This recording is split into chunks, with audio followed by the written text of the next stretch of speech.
Hello বন্ধুরা, তোমরা যারা নামটা একেবারে কম বুঝো বা তোমরা ভাগ অঙ্ক পারো না, ভাগ অঙ্ক কিভাবে করতে হয় সেই ট্রিক্সটা আজকের এই ভিডিওটিতে দেখাবো। তোমরা এই ভিডিওটি দেখলে তোমরা অবশ্যই শিখে যাবে যে কিভাবে এই নামটা করবা।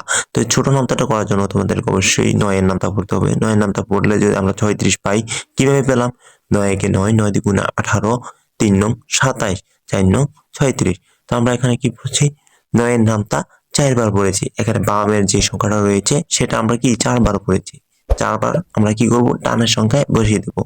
এখানে বসিয়ে দিলে আমাদের ভাগ অঙ্ক হচ্ছে কি কমপ্লিট, মানে আমরা কি হচ্ছে 36 পেয়ে গিয়েছি। তো 36 যেহেতু পেয়ে গিয়েছি, তা এখন আমাদের কি ভাগ শেষ।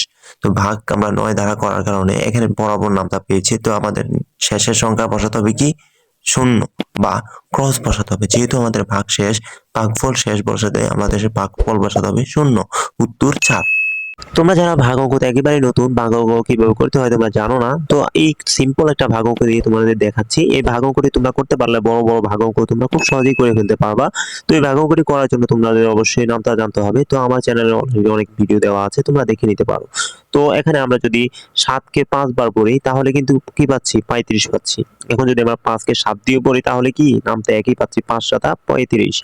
5 একে 5, 5 দুগুণে 10, 3 5 15, 4 5 20, 5 5 25, 5 6 30, 5 7 35। তো আমরা যেহেতু 5 7 35 পেয়েছি, 7 কে 5 বার পড়তে বলেছে, তো আমরা 35 পেয়ে গেছি। এটা আমাদের কি হচ্ছে? অ্যান্সার হচ্ছে। পাশে আমরা বসিয়ে দিলাম। এখন আমাদের কি করতে হবে? ভাগ যেহেতু শেষ, তা আমাদের নিচে একটা শূন্য বসিয়ে দিতে হবে বা ক্রস চিহ্ন দিতে হবে। তোমরা অবশ্যই করেছো, যারা করেছো তোমরা খুবই সহজে বুঝে গিয়েছো।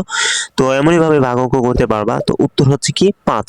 তোমরা এমনই ভিডিও পাওয়ার জন্য অবশ্যই রাজন স্টাডি চ্যানেলটিকে সাবস্ক্রাইব করবে এবং লাইক করে সাথে থাকো।